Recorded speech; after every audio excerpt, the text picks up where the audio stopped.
Kashi news channel, सच है तो बोलेगा। नमस्कार, मैं हूं स्नेहा सोनी। डैन काशी न्यूज में आप सभी का स्वागत है। चलिए बढ़ते हैं आज की तमाम बड़ी खबरों की ओर। राष्ट्रपति के 3 दिवसीय काशी प्रवास के मद्देनजर जिलाधिकारी कौशल राज शर्मा ने शहर में धारा 144 लागू किया है। इस दौरान शहर में ड्रोन के प्रयोग पर पूरी तरह प्रतिबंध रहेगा। जिलाधिकारी कौशल राज शर्मा ने बताया कि ड्रोन आदि का प्रयोग होने से सुरक्षा एवं विधि व्यवस्था प्रभावित किए जाने की संभावना से इनकार नहीं किया जा सकता। ऐसे में 13 मार्च से 15 मार्च 2021 तक वाराणसी शहर में धारा 144 लागू कर दी गई है। राष्ट्रपति के 3 दिवसीय काशी प्रवास के मद्देनजर जिलाधिकारी कौशल राज शर्मा ने जिले में धारा 144 लागू कर दी है। उन्होंने बताया कि कोई भी व्यक्ति या संस्था श्री काशी विश्वनाथ मंदिर परिसर, ललिता घाट, मणिकर्णिका घाट एवं अन्य महत्वपूर्ण घाटों पर ड्रोन का प्रयोग नहीं करेगा। डीएम ने बताया कि श्री काशी विश्वनाथ मंदिर और दशाश्वमेध घाट तक चप्पे चप्पे पर पुलिस, पीएसी और पैरामिलिट्री फोर्स के साथ ही स्थानीय व केंद्रीय खुफिया एजेंसियों के अधिकारी भी तैनात किए गए हैं। वहीं राष्ट्रपति के गंगा आरती में शामिल होने के दौरान गंगा में जल पुलिस, पीएसी, बाढ़ राहत दल व एनडीआरएफ के जवानों के साथ ही नौसेना के जवान भी तैनात रहेंगे। राष्ट्रपति के आगमन पर सुरक्षा व्यवस्था के मद्देनजर नई दिल्ली से थल सेना, वायुसेना और नौसेना के अधिकारियों की विशेष टीम वाराणसी में आ चुकी है। वहीं राष्ट्रपति की बाह्य सुरक्षा की कमान 22 आईपीएस संभालेंगे। इस दौरान दशाश्वमेध घाट पर डीआईजी, डीएम, कमिश्नर, एसएसपी सहित एसपी सिटी, अन्य आला अधिकारी भी मौजूद रहेंगे। राष्ट्रपति जी का आगमन वाराणसी में 3 दिवसीय दौरे पे हो रहा है और इसको लेकर लगभग सारी तैयारियां पूरी कर ली गई हैं। राष्ट्रपति जी का कार्यक्रम जो वाराणसी में है उसमें उनके द्वारा काशी विश्वनाथ मंदिर है उनका दर्शन का कार्यक्रम है। उसके बाद ये गंगा आरती जो पूरे विश्व प्रसिद्ध है उसका वो अवलोकन करेंगे। ये 2 कार्यक्रम 13 तारीख की शाम के ही लगे हुए हैं। इसके उपरांत 15 तारीख को एक बड़ा कार्यक्रम दैनिक जागरण की तरफ से है। बीच का जो दिन है उसमें सोनभद्र और मिर्जापुर जनपद है उनका दौरा है। सुरक्षा व्यवस्था को लेकर क्या इंतजाम किया गया है? सुरक्षा व्यवस्था को लेकर जितने भी लोकल मजिस्ट्रेट्स हैं उनके अलावा जितने भी और एडिशनल चाहिए वो आसपास के जनपदों से एडीएम्स और एसडीएम्स को ड्यूटी के लिए बुलाया गया है। इसके अलावा पुलिस की जो लोकल व्यवस्था है उसके अलावा आसपास के डिस्ट्रिक्ट से भी लोग आए हैं। पीएसी और हमारी जो लोकल इंटेलिजेंस है उनके पूरे प्रबंध हैं। सुरक्षा मुख्यालय है जो उनके वरिष्ठ अधिकारी यहाँ पे आए हुए हैं वो सारा जायजा लेके बाकायदा चीज़ों को सर्टिफाई कर रहे हैं। इसके अलावा इलेक्ट्रिकल सेफ्टी, पीडब्ल्यूडी या अन्य प्रकार की जितनी भी सुरक्षा व्यवस्थाएं होती हैं वो सारा सर्टिफिकेशन और जांच का कार्य चालू है। इनकी सुरक्षा का पूरा चाकचौबंद प्रबंध यहाँ किया गया है क्योंकि वाराणसी में इस प्रकार के बड़े लेवल के कार्यक्रम पहले भी होते रहे हैं। इसलिए यहाँ की जो ड्रिल है ड्यूटीज़ की वो लगभग पहले भी रिहर्स है। उसी का रिहर्सल पिछले 2 दिन से चल रहा है। कुल मिला के सारी सुरक्षा व्यवस्थाओं की जितनी भी तैयारी है वो कर ली गई है। मीडिया बंधु के लिए क्या किया गया? मीडिया के लिए जो राष्ट्रपति भवन का जो स्टाफ है उनका बैठने का इंक्लोजर है उसके तुरंत बाद मीडिया का हम लोगों ने स्पेस दिया है। और जो राष्ट्रपति जी के नियरेस्ट विसिनिटी में दूरदर्शन और एएनआई है जो ऑलरेडी ऑथराइज है उनका टेलीकास्टिंग होगी लाइव। और जैसे ही पब्लिक का एरिया शुरू होता है वहीं पे मीडिया का प्रबंध रहेगा। मीडिया चाहे तो बोर्ड से भी कवरेज करा के पुलिस की बोर्ड के पास उनकी बोर्ड दी जा सकती है, वहाँ से भी कवरेज पॉसिबल है। और इसके अलावा जहाँ जहाँ कार्यक्रम है वहाँ जाने के लिए मीडिया के लिए बाकायदा समुचित प्रबंध किया गया। परिचय दे देगा। कन्हैया देवी केडी गीतकार वाराणसी। केडी जी, प्रथम राष्ट्रपति का आगमन है, कैसी व्यवस्था है? देखिए, महामहिम का आगमन काशी के गंगा तट पर हो रहा है और ये अपने आप में अद्भुत है क्योंकि जब राष्ट्राध्यक्ष हमारे काशी में आ रहे हैं तो उनके स्वागत में हर कोई लग चुका है। और पंक्तियों के माध्यम से कहना चाहिए, स्वागत में सज गई है काशी, हो रही मंगलाचार। हमारी संस्कृति है, अरे स्वागत में सज गई है काशी, हो रही मंगलाचार। महामहिम गंगा दर्शन को आ रहे गंगा द्वार, बम बम बोलेगी काशी। नाम परिचय दे देगा। अमिताभ दीक्षित, काशी वासी। जैसा कि आज वाराणसी काशी के नगरी में, भोले की नगरी में भारत के प्रथम नागरिक राष्ट्रपति महामहिम श्री रामनाथ कोविंद जी का आगमन हो रहा है। यहाँ इस शिव की नगरी में गंगा के किनारे जिस तरीके से आप देख रहे हैं हर तरफ एक बेहतरीन साज सज्जा और सजावट भारत के राष्ट्रपति के लिए अद्भुत फटा निखेरती हुई यहाँ पे तैयारियां जोर शोर से चल रही है। और हम समस्त काशीवासी भारत के प्रथम नागरिक राष्ट्रपति रामनाथ कोविंद जी का हार्दिक अभिनंदन, नंदन और स्वागत करते हैं इस काशी के गंगा के किनारे घाटों में। नगर आयुक्त गौरांग राठी के निर्देश के क्रम में नगर निगम प्रवर्तन दल द्वारा राष्ट्रपति रामनाथ कोविंद के आगमन के मद्देनजर गोदौलिया दशाश्वमेध मार्ग सहित शहर के सभी प्रमुख अतिक्रमित क्षेत्रों से अतिक्रमण हटाया गया और इस प्रकार वाराणसी में आज विशाल अतिक्रमण हटाओ अभियान चलाया गया। राष्ट्रपति रामनाथ कोविंद के वाराणसी आगमन के मद्देनजर नगर आयुक्त गौरांग राठी के निर्देश के क्रम में नगर निगम प्रवर्तन दल द्वारा शहर में अतिक्रमण हटाओ अभियान चलाया गया। इस कड़ी में गोदौलिया से दशाश्वमेध मार्ग पर सभी दुकानदारों द्वारा अतिक्रमित सामान हटवाकर पूरा बरामदा खाली करवाया गया। दशाश्वमेध घाट पर जितने भी फुटपाथ पर दुकानें लगाई गई थी सभी को हटवाया गया और चौकी तख्ते रखे हुए थे उन्हें भी सफाई सुपरवाइजर और सफाई कर्मियों की मदद से हटवा दिया गया। जोनल अधिकारी वरुणा पार पी के द्विवेदी के निर्देशन में वरुणा पुल से सर्किट हाउस होते हुए कचहरी के आसपास के इलाकों से सभी अवैध ठेले वालों को भी हटवाया गया।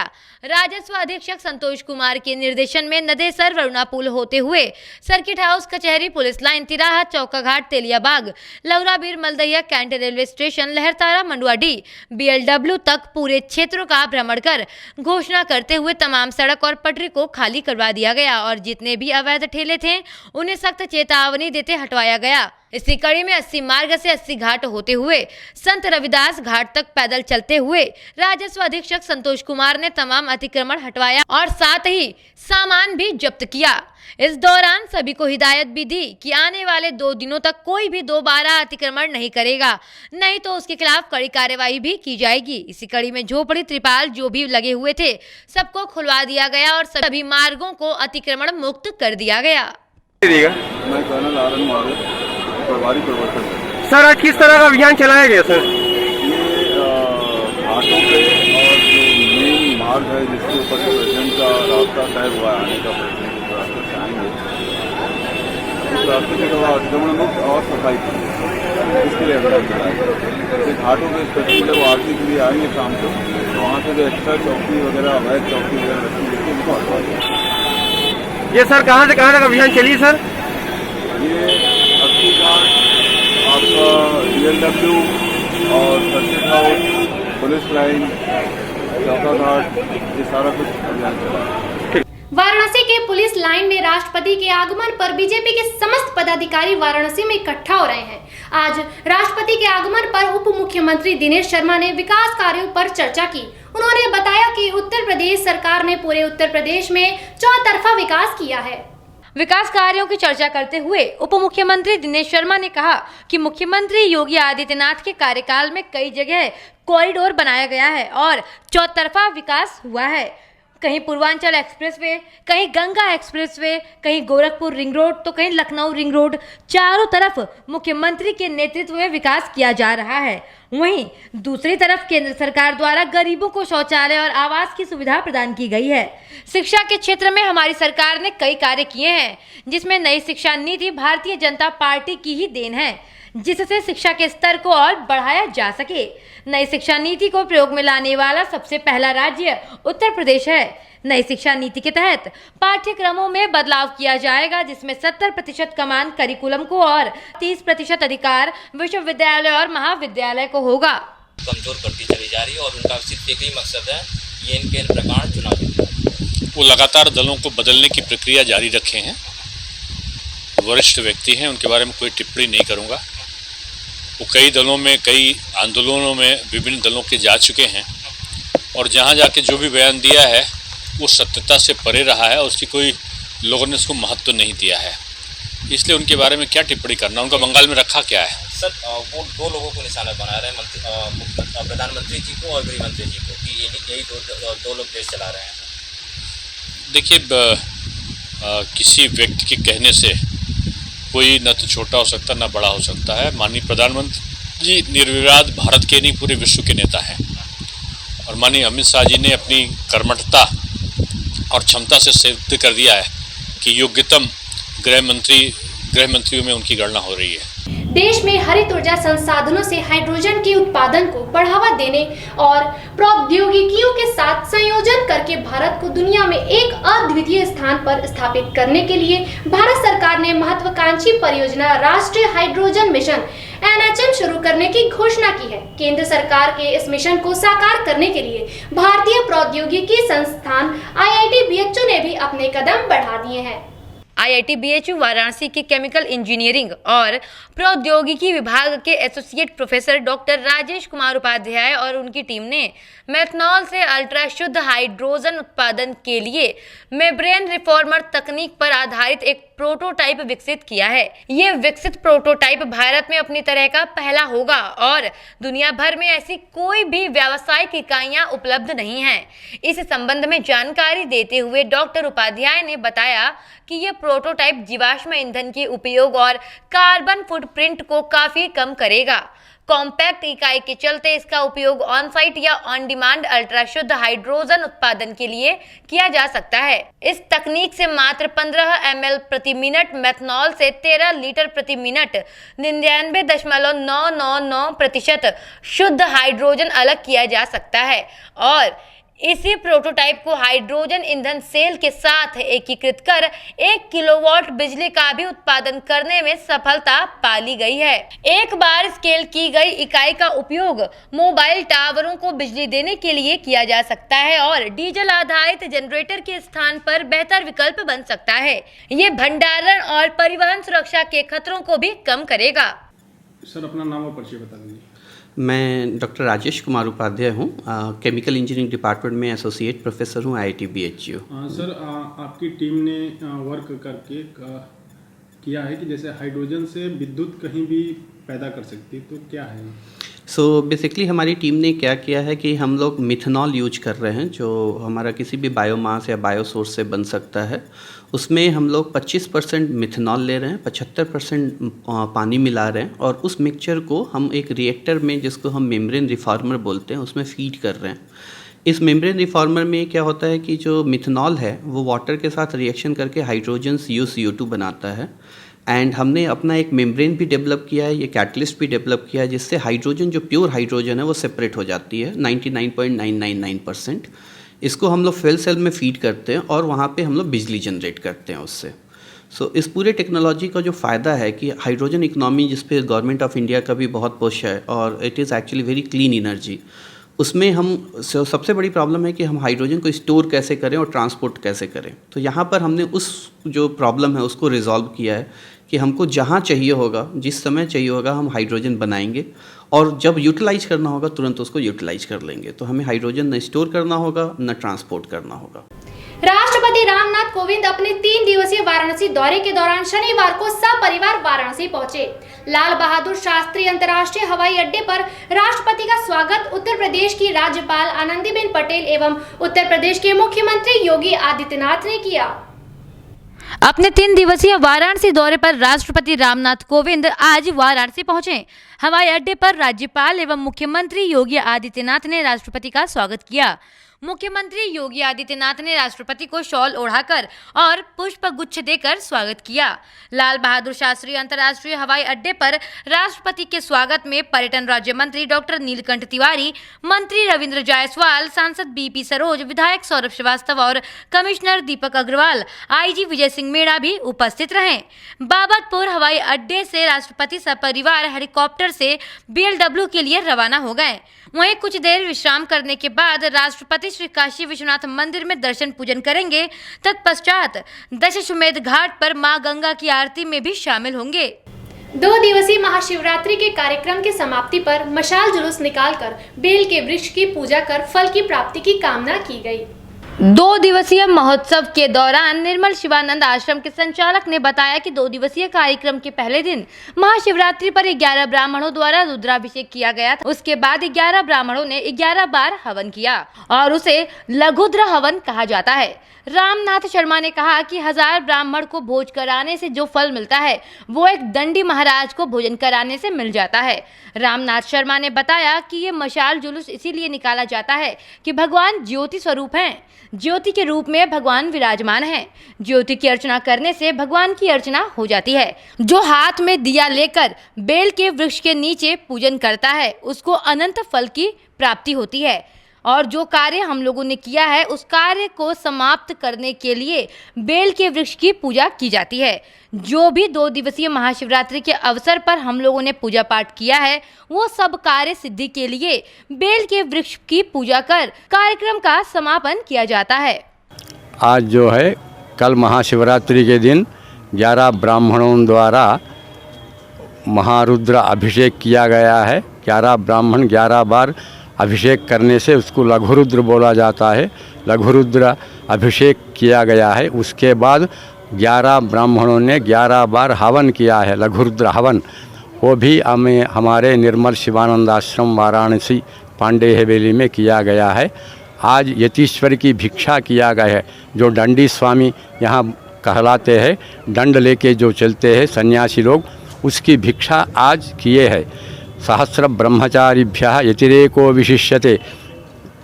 1000 ब्रह्मचारियों को भोजन देने से जो फल मिलता है वो केवल एक दंडी सन्यासी को भोजन देने में उतना फल मिलता है। ऐसी महात्मा जो है 51 महात्मा 51 महात्मा जो है आज पधारे हैं। उन लोगों को हमारे आश्रम में भिक्षा किया गया है। वाराणसी के रामनगर में राष्ट्रीय पक्षी मोर को मारने के जुर्म में मुरादाबाद निवासी युवक आया गिरफ्त में। वाराणसी के रामनगर में राष्ट्रीय पक्षी मोर को मारने के जुर्म में मुरादाबाद निवासी युवक गिरफ्त में आ चुका है। युवक की धारा 2, 9, 39, 50 व 51 के तहत वन्य जीव संरक्षण अधिनियम में जेल भेजने की भी तैयारी कर ली गई है। युवक को धारा 2, 9, 39, 50 व 51 के तहत वन्य जीव संरक्षण अधिनियम के तहत जेल भेजने की भी तैयारी कर ली गई है। काशी की विश्व प्रसिद्ध मां गंगा की आरती में देश विदेश की तमाम बड़ी हस्तियां शरीक हो चुकी हैं, लेकिन इस बार देश के राष्ट्रपति रामनाथ कोविंद मां गंगा की आरती में शामिल होने के लिए आज अपने 3 दिवसीय दौरे पर वाराणसी पहुंचेंगे। राष्ट्रपति के गंगा आरती में शामिल होने के मद्देनजर मां गंगा की विशेष महाआरती 9 अर्चकों द्वारा होगी। इस दौरान आरती की भव्यता बढ़ाने के लिए रिद्धि सिद्धि के रूप में 18 कन्याएं भी उपस्थित रहेंगी। फूल मालाओं व दीपों से जगमग होगा दशाश्वमेध घाट। राष्ट्रपति रामनाथ कोविंद वाराणसी दौरे के पहले दिन बाबा काशी विश्वनाथ का दर्शन पूजन कर आशीर्वाद प्राप्त करेंगे। मिली जानकारी के अनुसार आज संध्या कालीन होने वाली विश्व प्रसिद्ध मां गंगा की विशेष महाआरती का राष्ट्रपति दशाश्वमेध घाट से दीदार करेंगे। ऐसा पहली बार होगा जब देश के राष्ट्रपति काशी के गंगा आरती के विहंगम नजारे का गवाह बनेंगे। आपको बता दें कि गंगा आरती में अब तक तमाम विदेशी राष्ट्राध्यक्ष और प्रधानमंत्री नामचीन हस्तियां शामिल हो चुकी हैं। गंगा सेवा निधि के अध्यक्ष सुशांत मिश्र ने इस संबंध में बताया कि उन्हें राष्ट्रपति के प्रस्तावित कार्यक्रम की सूचना मिली है। उन्होंने राष्ट्रपति के मां गंगा की आरती में शामिल होने पर खुशी जाहिर की है और कहा है कि कई देशों के राष्ट्राध्यक्ष गंगा आरती में शामिल हो चुके हैं। खुद प्रधानमंत्री नरेंद्र मोदी भी 3 बार वाराणसी आकर मां गंगा की आरती में शामिल हो चुके हैं, लेकिन देश के राष्ट्रपति गंगा आरती में शरीक होने पहली बार आ रहे हैं। ये मेरे और मेरी संस्था के लिए काफी खुशी की बात है। नाम परिचय दीजिएगा। आशीष तिवारी, कोषाध्यक्ष गंगा सेवा निधि। सर, राष्ट्रपति जी का कल आगमन है, कैसी व्यवस्था है घर पर? कल महामहिम राष्ट्रपति जी का आगमन काशी में है और शाम की गंगा आरती में उनकी सहभागिता रहेगी। इसके लिए गंगा सेवा निधि ने बहुत बृहद स्तर पर सारी तैयारियां की हुई है। डेली जैसे हमारे यहाँ 7 आरतियाँ होती हैं, लेकिन इस तरीके के ओकेज़न पर कल हमारे यहाँ 9 आरती की व्यवस्था की गई है और उस 9 आरती में 9 ब्राह्मणों के साथ साथ जो देवकन्याएं भी उनके साथ में रहेंगे। और सर, मीडिया के लिए क्या व्यवस्था है? मीडिया के लिए तो प्रशासन ने कुछ न कुछ व्यवस्था की हुई है, जो भी हमारे पास हम लोगों के पास ऐसी कोई रिपोर्ट नहीं है, लेकिन मीडिया की तो व्यवस्था रहती है। रुद्र विहार कॉलोनी में धोखाधड़ी में वांछित अभियुक्त उदय प्रताप शर्मा के घर पर डुगडुगी बजाकर अर्दली बाजार और कैंट पुलिस ने किया कुर्की। कैंट थाना अंतर्गत अर्दली बाजार स्थित रुद्रविहार कॉलोनी सरसौली निवासी उदय प्रताप शर्मा पुत्र राजनाथ शर्मा, जो कि धोखाधड़ी के मामले में वांछित अपराधी है और फरार चल रहा है। चौकी प्रभारी अर्दली बाजार बनारसी यादवमय हमराह सर्वजीत चौहान की उपस्थिति में फरार उक्त आरोपी के घर 82 CRPC की नोटिस चिपकाकर कुर्की की अग्रिम कार्यवाही की गई। राष्ट्रपति रामनाथ कोविंद आज सपरिवार 3 दिवसीय दौरे पर काशी आ रहे हैं। पीएम के संसदीय क्षेत्र वाराणसी में 46 घंटे बिताएंगे। इस दौरान राष्ट्रपति रामनाथ कोविंद बदलते बनारस से रूबरू होने के साथ ही धार्मिक व सांस्कृतिक कार्यक्रम में शामिल होंगे। बाबतपुर एयरपोर्ट पर उनकी अगवानी राज्यपाल आनंदीबेन पटेल व सीएम योगी आदित्यनाथ करेंगे। दोनों लोग राष्ट्रपति के साथ विश्वनाथ मंदिर व दशाश्वमेध घाट पर भी मौजूद रहेंगे। राष्ट्रपति रामनाथ कोविंद आज दोपहर 3 बजे बाबतपुर एयरपोर्ट पर आएंगे। यहां से सेना के हेलीकॉप्टर से बरेका ग्राउंड पहुंचेंगे। गेस्ट हाउस में कुछ देर विश्राम करने के बाद सड़क मार्ग से विश्वनाथ मंदिर दर्शन पूजन के लिए जाएंगे। इसके बाद राष्ट्रपति विश्वनाथ कॉरिडोर को भी देखेंगे। फिर वो दशाश्वमेध घाट पर होने वाली गंगा आरती में शामिल होंगे। उसके बाद राष्ट्रपति रामनाथ कोविंद रात्रि विश्राम बरेका गेस्ट हाउस में करेंगे। उसके बाद राष्ट्रपति रविवार को सोनभद्र और मिर्जापुर जिले का दौरा भी करेंगे। 14 मार्च की शाम राष्ट्रपति बरेका वापस लौटेंगे और 15 मार्च को नदेसर स्थित 5 सितारा होटल में आयोजित कार्यक्रम को संबोधित करने के बाद राष्ट्रपति रामनाथ कोविंद पूर्वाह्न 2 बजे नई दिल्ली के लिए रवाना हो जाएंगे। धर्म की नगरी काशी में देश के राष्ट्रपति रामनाथ कोविंद के आगमन के मद्देनजर दशाश्वमेध घाट स्थित जल पुलिस चौकी पर नाविक समाज के साथ जिला प्रशासन की एक बैठक आयोजित हुई। इस बैठक में एडीएम सिटी ने नाविकों को आवश्यक निर्देश भी दिए। आपको बता दें कि देश के राष्ट्रपति रामनाथ कोविंद अपने 3 दिवसीय दौरे पर आज वाराणसी आ रहे हैं, जिसमें आज राष्ट्रपति रामनाथ कोविंद दशाश्वमेध घाट पर होने वाली विश्व प्रसिद्ध मां गंगा की आरती में परिवार के साथ शामिल होंगे, जिसे देखते हुए जिला प्रशासन द्वारा कड़ी सुरक्षा व्यवस्था भी की गई है। मेरा नाम शंभूनाथ माझी, मैं बनारस नौकायान सेवा समिति का अध्यक्ष हूँ समाज से। शंभू माझी जी, किस तरह की मीटिंग आपके साथ हुई है, किसके साथ हुई है? आज दशाश्वमेध घाट पे जल पुलिस में हम लोगों की मीटिंग हुई है। एडीएम सिटी मौजूद थे, एसपी सिटी थे, सीओ दशाश्वमेध इंस्पेक्टर, जल पुलिस प्रभारी। आज हमारे काशी में गंगा आरती में राष्ट्रपति महोदय आ रहे हैं गंगा आरती देखने के लिए। सुरक्षा को देखते हुए हम लोग को जितने भी नाविक थे उसकी एक अहम बैठक हुई है। तो बैठक में क्या क्या हुआ है? बैठक में हम लोग को सुझाव दिया गया है कि हम लोग को किस तरीके से राष्ट्रपति की सुरक्षा को देखते हुए किस तरह से हम लोग को नाव चलाना है और किस तरीके से हम लोग को नाव को बांधना है। सेवापुरी स्थानीय प्राथमिक स्वास्थ्य केंद्र पर स्वास्थ्य कर्मियों द्वारा 160 बुजुर्गों को कोरोना का टीका लगाया गया। वहीं टीका के लिए स्वास्थ्य केंद्र पर एक सेक्शन बनाया गया था, जहां एएनएम कंचन यादव व रेणु देवी द्वारा वैक्सीनेशन किया गया। वहीं भाजपा आला कमान के निर्देशानुसार स्वास्थ्य केंद्र पर कैंप लगाकर टीका लगवाने आए ग्रामीण क्षेत्रों से लोगों को भाजपा नेताओं ने सहयोग किया। सेवापुरी स्थानीय प्राथमिक स्वास्थ्य केंद्र पर स्वास्थ्य कर्मियों द्वारा 160 बुजुर्गों को कोरोना का टीका लगाया गया। वहीं सेवापुरी स्वास्थ्य केंद्र पर पंचायत चुनाव के प्रभारी भाजपा नेता देवेंद्र प्रताप सिंह ने टीका लगवा चुके लोगों के स्वास्थ्य के विषय में जानकारी भी ली। सेवापुरी के चिकित्सा प्रभारी यतीश पाठक ने बताया कि सेवापुरी स्वास्थ्य केंद्र पर 160 लोगों को कोरोना का टीका लगाया गया है, जबकि 200 लोगों को टीका लगाने का लक्ष्य रखा गया था। टीकाकरण के बाद सभी को ऑब्जर्वेशन कक्ष में आधे घंटे के लिए चिकित्सकों की निगरानी में रखने के बाद लोगों को घर जाने दिया जा रहा है। इस अवसर पर देवेंद्र प्रताप सिंह, क्षेत्र पंचायत सदस्य मुनील सिंह, गोपी बिंद, अखिलेश पांडे, पप्पू सिंह समेत भाजपा के कई पदाधिकारी व कार्यकर्ता उपस्थित रहे। सेवापुरी स्वास्थ्य केंद्र पर भाजपा की तरफ से कैंप लगा है। किस तरह का कैंप लगा है?